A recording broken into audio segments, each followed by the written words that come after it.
আগামী বাজেটে কোম্পানি ও ব্যক্তির জন্য বার্ষিক বিক্রির উপর কর হার বাড়িয়ে কমপক্ষে ২.৫% করার চাপ দিয়েছে আইএমএফ। যদিও তা বিদ্যমান ১% রাখার পক্ষে এনবিআর। একই সাথে কর জিডিপির অনুপাত ৯.২% করার চাপও দিয়েছে আন্তর্জাতিক মুদ্রা তহবিল। পাশাপাশি মূসকের একক হার নির্ধারণ, কর ছাড় তুলে দেয়া, কর জাল বাড়ানো, শুল্ক বাধা দূর করা সহ রাজস্ব খাত সংস্কারে আদায়ে বেশ কিছু সুপারিশও করেছে বৈশ্বিক এই ঋণদাতা সংস্থাটি। বিশেষজ্ঞরা বলছেন, এই মুহূর্তে বাড়ালে চাপে পড়বে ব্যবসা বাণিজ্য। আরও জানাচ্ছেন মইনুল হাসান। কর জিডিপির অনুপাতে বিশ্বের যে কোনো দেশের তুলনায় পিছিয়ে বাংলাদেশ। রাজস্ব আদায়ের লক্ষ্যমাত্রাও কোনো বছরই স্পর্শ করতে পারে না এনবিআর। ফলে উন্নয়ন কর্মকাণ্ড কিংবা সরকারি ব্যয় মেটাতে নির্ভর করতে হয় ঋণের উপর। তবে এ নিয়ে আসছে বাজেটেও সরকারের আয় বাড়াতে নানামুখে চাপ দিচ্ছে আইএমএফ। যেমন কোম্পানি ও ব্যক্তির ক্ষেত্রে টার্নওভার কর হার ১ থেকে বাড়িয়ে ২.৫% করার চাপ দেওয়া হচ্ছে। যদিও সার্বিক দিক বিবেচনা করে এখনই টার্নওভার কর ২.৫% করার পক্ষে নয় এনবিআর। আইএমএফের সমস্ত সিদ্ধান্ত আমাদের বাস্তবের আলোকে যদি সঠিক না হয় সেটা মানতে হবে, এটা প্রয়োজন মনে করে। যারা সঠিক করদাতা তাদের উপরে চাপ পড়ে যাওয়ার ফলে কিন্তু যখন আপনি রেট বাড়িয়ে দেবেন তখন কিন্তু আরেকটা ঝুঁকি হলো যে ফাঁকি দেওয়ার প্রবণতা বেড়ে যায়। এবং তখন তারা মনে করেন যে অফিসারদের সঙ্গে কলিউশন করে যদি আমি আমার এটা ধরেন টার্নওভারটা কমিয়ে নিতে পারি তাহলে তো আমার অনেক একটা তাদের জন্য ইনসেন্টিভের মতো কাজ করে। প্রত্যক্ষ করের যে জায়গাগুলোতে ফাঁকির জায়গা যেগুলো আছে এগুলোকে প্লাগ করাটা, এটাকে অগ্রাধিকার আমাদের দিতে হবে। অবশ্যই আমার মনে হয় যে এই যে টার্নওভার ট্যাক্স বলি বা অন্যান্য যেগুলো ভিএটি বলি, এগুলোতে আলটিমেটলি সাধারণ মানুষের কাছেই এগুলো এসে পড়ে। আয়কর, মূল্য সংযোজন কর ও কাস্টমস খাতের সব ধরনের কর অব্যাহতি বাতিলের সুপারিশের পাশাপাশি ভ্যাটের একক হার নির্ধারণের চাপ দিয়েছে আন্তর্জাতিক মুদ্রা তহবিল আইএমএফ। বর্তমানে বাংলাদেশে ভ্যাটের হার মূলত 10টি। তবে এখনই একক হার নির্ধারণ না করা গেলেও শুল্ক বাধা দূর ও মূসক থেকে রাজস্ব বাড়ানোর পরিকল্পনার কথা জানানো হয় এনবিআর এর পক্ষ থেকে। আর 2% পয়েন্ট বাড়িয়ে কর জিডিপির অনুপাত ৯.২% নিয়ে যাওয়ার চাপও রয়েছে নতুন বাজেটে। সেই হিসেবে আগামী অর্থ বছরে এনবিআর এর রাজস্ব আয়ের লক্ষ্যমাত্রা হতে পারে ৬.৫ লাখ কোটি টাকা। ট্যাক্স জিডিপি রেশিওর ব্যাপারে যে 6.9 থেকে 9.2-তে বাড়ানোর কথা বলছেন, এইটা বর্তমান যে আমাদের আর্থিক অবস্থা, সার্বিক যে আমাদের সামষ্টিক অর্থনৈতিক অবস্থা, সেটাতে এটা সম্ভব হবে বলে আমার কাছে মনে হয় না। এমনকি মনে হয় যে 7.5-এও যাওয়া সম্ভব হবে না বাস্তবভাবে। চলতি অর্থ বছরের 8 মাসে এনবিআর এর রাজস্ব ঘাটতি ৭১,০০০ কোটি টাকা। যদিও এই সময় সংস্থাটি আদায় করতে পেরেছে ২.৫ লাখ কোটি টাকার কিছু বেশি। মইনুল হাসান, ৭১, ঢাকা। একনাবিন, হাওলাদার ইউনুস অ্যান্ড কোম্পানি এবং খান ওয়াহাব রহমান কোম্পানি। ব্যাপক অনিয়ম আড়াল করে অডিট রিপোর্টে ব্যাংকের অবস্থা সত্য ও নিরপেক্ষ হিসেবে উপস্থাপন করেন এই 3 কোম্পানির নিরীক্ষক। আওয়ামী লীগ সরকার পতনের পর নিয়োগকৃত 4 স্বাধীন নিরীক্ষকের রিপোর্টে উঠে এসেছে এমন তথ্য। এসব অনিয়ম তদন্ত করা হবে বলে জানিয়েছে নিয়ন্ত্রক সংস্থা এফআরসি। রুহুল আমিন জানাচ্ছেন বিস্তারিত। রাষ্ট্র ক্ষমতা ব্যবহার করে ২০১৭ সালে ইসলামী ব্যাংক দখল করে চট্টগ্রাম ভিত্তিক বিতর্কিত ব্যবসায়ী গ্রুপ এস আলম। এরপর ব্যাংকটি থেকে নামে বেনামে ঋণের নামে অর্থ লুট করে গ্রুপটির কর্ণধার সাইফুল আলম। সবশেষ হিসেবে ব্যাংকটি থেকে ৭৫,০০০ কোটি টাকা বের করে নিয়েছে এস আলম। তবে অডিট রিপোর্টে ছিল না লুটপাটের তথ্য। জুলাই গণঅভ্যুত্থানের পর এস আলম গোষ্ঠীকে সরিয়ে ইসলামী ব্যাংকের বোর্ড পুনর্গঠন করে বাংলাদেশ ব্যাংক। স্বাধীন তদন্তের মাধ্যমে প্রকৃত অবস্থা তুলে আনতে 4 অডিট ফার্ম নিয়োগ দেয়া হয়, যাদের প্রতিবেদনে উঠে আসে গুরুতর অনিয়মের চিত্র, যা গত মে মাসে ব্যাংকের বোর্ড সভায় উপস্থাপন করা হয়। ৩৬৩তম সভার কিছু নথি এসেছে ৭১ বিজনেসের হাতে। নথি বলছে ২০২২ সালে ইসলামী ব্যাংকের অডিট রিপোর্ট তৈরি করে একনাবিন ও হাওলাদার ইউনুস অ্যান্ড কোম্পানি। পরের বছর রিপোর্ট তৈরি করে একনাবিন ও খান ওয়াহাব শফিক রহমান অ্যান্ড কোম্পানি। 3 অডিটরই ইচ্ছাকৃতভাবে অনিয়ম গোপন করেন। এমনকি তারা ব্যাংকের আর্থিক অবস্থাকে ট্রু অ্যান্ড ফেয়ার হিসেবে উপস্থাপন করেন। এস আলম গ্রুপের সঙ্গে যোগসাজশেই বজায় রাখা হয় এই গোপনীয়তা। যদিও অভিযোগ অস্বীকার করে নিরীক্ষকরা বলছেন, এস আলমের বিপক্ষে রিপোর্ট দেওয়ার মতো বাস্তবতা ছিল না।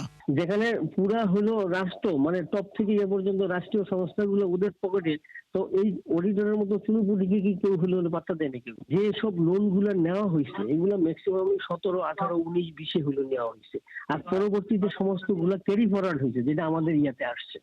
লোন গুলা যদি রিশিডিউল হয়ে যায়, রিনিউ হয়ে যায়, তখন কিন্তু আমার প্রভিশন সফল বলার সুযোগ নাই। এবং এইটার ক্ষেত্রে হলো এরা বাংলাদেশ ব্যাংকের সাথে মানে মিলেমিশে, আর হলো ব্যাংকের ম্যানেজমেন্ট, আর হলো যারা লোন নিচ্ছে, এই পার্টি মিলে হলো সমস্ত লোনকে ফ্রেশ লোন, নতুন লোন বানাই দিচ্ছে। তো এখানে অডিটরের তো কিছু করার নাই। বোর্ড সভার সিদ্ধান্ত বলছে, ইচ্ছাকৃতভাবে রিপোর্ট কারসাজি করে ব্যাংকের তৎকালীন ব্যবস্থাপনা ও পরিচালনা পর্ষদকে সহায়তা করা হয়, যা ছিল শেয়ার হোল্ডার ও আমানতকারীদের স্বার্থের পরিপন্থী। সভায় এই 2 বছরের রিপোর্ট বাতিল করে নতুন নিরীক্ষক নিয়োগের সিদ্ধান্ত হয়। সম্প্রতি এসালমের দখলে থাকা 5 ব্যাংকের অডিট জালিয়াতি নিয়ে তদন্ত শুরু করেছে নিয়ন্ত্রক সংস্থা এফআরসি। সংস্থাটির প্রধান জানান, ইসলামী ব্যাংকের অনিয়ম বিষয়েও ব্যবস্থা নেওয়া হবে। অ্যারাউন্ড 7,000 পাবলিক ইন্টারেস্ট এন্টিটিস রয়েছে, জনস্বার্থ প্রতিষ্ঠান। সেগুলোর মধ্যে ইসলামী ব্যাংক একটি। আমরা ইসলামী ব্যাংক কেন, যে কোনো পাবলিক ইন্টারেস্ট এন্টিটিসেরই আমরা তদন্ত করতে পারি। হিসাব ব্যবস্থাপনা এবং নিরীক্ষা ব্যবস্থাপনায় কোনো ত্রুটি আছে কিনা, বা হিসাবের ডিসক্লোজার কম বেশি আছে কিনা, সেগুলো আমরা দেখতে পারি। সেই হিসাবে অবশ্যই আমরা পরবর্তীতে ইসলামী ব্যাংকের হিসাব নিরীক্ষাও আমরা হিসাব এবং নিরীক্ষা ব্যবস্থাও আমরা অনুসন্ধান করব। অভিযোগ উঠেছে শুধু 2 বছর নয়, আগের রিপোর্টগুলোতেও ঋণ অনিয়মের তথ্য গোপন করা হয়েছে। ইসলামী ব্যাংকের তথ্য বলছে, 2017 থেকে 21 5 বছর ব্যাংক নিরীক্ষায় জড়িত ছিল 4 কোম্পানি। ভবিষ্যৎ অনিয়ম ঠেকাতে অতীত অনিয়মে জড়িতদের কঠোর শাস্তি হওয়া দরকার বলে জানিয়েছেন ইসলামী ব্যাংকের অনেক কর্মকর্তা।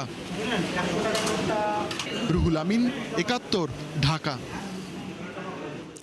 জ্বালানি ভোগান্তি কমাতে মোটরসাইকেলে ফুয়েল পাসের পরীক্ষামূলক কার্যক্রম চালু করল সরকার। যদিও নিবন্ধন জটিলতায় অনেকেই নিতে পারছেন না এই সুবিধা, ফলে ঘন্টার পর ঘন্টা লাইনে দাঁড়িয়ে ভোগান্তি পোহাতে হচ্ছে গ্রাহকদের। এদিকে সরবরাহ সংকটে ভোগান্তি বাড়ছে সিএনজি চালিত যানবাহনেও। আরও জানাচ্ছেন রাকিব হোসেন। রাজধানীর আসাদ গেটের সোনার বাংলা ফিলিং স্টেশন, যেখানে কিউআর কোড ভিত্তিক ফুয়েল পাসের পরীক্ষামূলক কার্যক্রম চালাচ্ছে জ্বালানি বিভাগ। নিবন্ধিত মোটরসাইকেলে দেয়া হচ্ছে সর্বোচ্চ 1000 টাকার অকটেন। তবে নিবন্ধন জটিলতায় অনেকেই নিতে পারছেন না এই সুবিধা। ক্যাটাগরি রাখছে হল, কিন্তু এখানে তো মোটরসাইকেলের 3টা ক্যাটাগরি হয়, এ হল, এ ক্যাটাগরি রাখে না, এই জন্য আমি অ্যাপসাইড ঢুকতে পারতেছি না। লাইনে দ্বারা মনে হচ্ছে আজকে যারা ফুয়েল পাস নিবন্ধন করছে তারা অনেক আগেই পাচ্ছে, আর আমাদের 3 ঘন্টা ধরে সিরিয়াল দাঁড়ায় আছে। কিউআর কোড সিস্টেম হয়েছে, সিস্টেমটা সুন্দর, কম সময়ে তেল পাওয়া যাচ্ছে, ডাবল নজলে তেল দিচ্ছে, আপনার লাইন অনেক কম। ফুয়েল পাস প্রক্রিয়ার বাইরের চিত্র পুরনো। ঘন্টার পর ঘন্টা লাইনে দাঁড়িয়েও চাহিদা মতো মিলছে না তেল। এতে বাড়ছে ভোগান্তি, তৈরি হচ্ছে বিশৃঙ্খলা। এই যে সকাল 6টায় আসছি, এখন পর্যন্ত তেল পাই নাই। ইভেন আমি এর কয়েকদিন আগে হচ্ছে গিয়ে দুপুর 2টায় দাঁড়ায় রাত 2টায় তেল পাইছি, তাও আমার তেল দিছে 10টা। তো আমি সারা 12 ঘন্টায় আমি তেল পুরছি 5টা। সিরিয়াল যে কোথায় আছে এটা আমি খুঁজে পাইনি। খুঁজে না পাওয়ার কারণে এই পাম্পের তেল নাই। ইনাদের কাছে এসে জিজ্ঞেস করা হয়েছে, ইনি বলছে যে তেল আসবে 12টা 1টার পরে। এই জন্য এই জায়গা ফার্স্ট সিরিয়াল পাইছি, এই জন্য ফার্স্ট সিরিয়াল দিছি। খেজুর বাগানের মোড় বন্ধ কাছে গিয়ে এটা ঘুরিয়া বিদা সরি নিয়ে তারপরে এখানে আসবে। হ্যাঁ, তাও তেল নেই, সবে অপেক্ষা আছি আমরা। এরা বলছে যে দিবে, এই আশায় বসে আছে, যখন দেয় তখন নিব। পাম্প মালিকদের অভিযোগ, ডিপো থেকে রেশনিং পদ্ধতিতে সরবরাহের কারণে চাহিদা মতো তেল দেয়া যাচ্ছে না। পরিস্থিতি সামাল দিতে জ্বালানির মজুদ বাড়ানোর পরামর্শ বিশেষজ্ঞদের। পামলাদের দোষটা, পামলার তেল না আসলে কোথা থেকে দিবে? ডিপো যদি তাদেরকে তেল না দেয়, তারা কোথা থেকে দেবে? সব পাম্পে এই বরাদ্দটা বাড়াতে হবে, তখন এই মানুষের যে একটা ক্লাউড তৈরি হয়, এই জায়গাগুলো কিন্তু কমে যাবে। অকটেন পেট্রোলের stockpile, strategic stockpile যেটা বলে, সেটা করা দরকার। এবং এটা একটু বেশি দাম দিয়ে যদি এখন কিনতে হয় তাও কেনা দরকার, কারণ যেই অসুবিধা আমরা ফেস করছি পেট্রোল পাম্পে, এবং ভবিষ্যতের জন্য পেট্রোল পাম্পে কিভাবে এটা সুষ্ঠুভাবে বন্টন করা যায় সেটা চিন্তা করা উচিত। কারণ এদিকে সরবরাহ সংকটে ভোগান্তি বাড়ছে এলপি গ্যাস ও সিএনজি চালিত যানবাহনেও। রাকিব হোসেন, 71, ঢাকা। দর্শক, আজকের দিনে জ্বালানি পরিস্থিতি জানাতে এই মুহূর্তে আমাদের সাথে যুক্ত হচ্ছেন সহকর্মী মেজবা হাসান। আমরা যাচ্ছি তার কাছে। মেজবা, পরীক্ষামূলক ফুয়েল পাস কার্যক্রম চালু হলো, আমরা যতটুকু জানতে পেরেছি যান্ত্রিক ত্রুটিতে এই কার্যক্রম ব্যাহত হচ্ছে। এ নিয়ে সাধারণ গ্রাহকরা কি বলছেন, তাদের ভাবনাগুলো কি?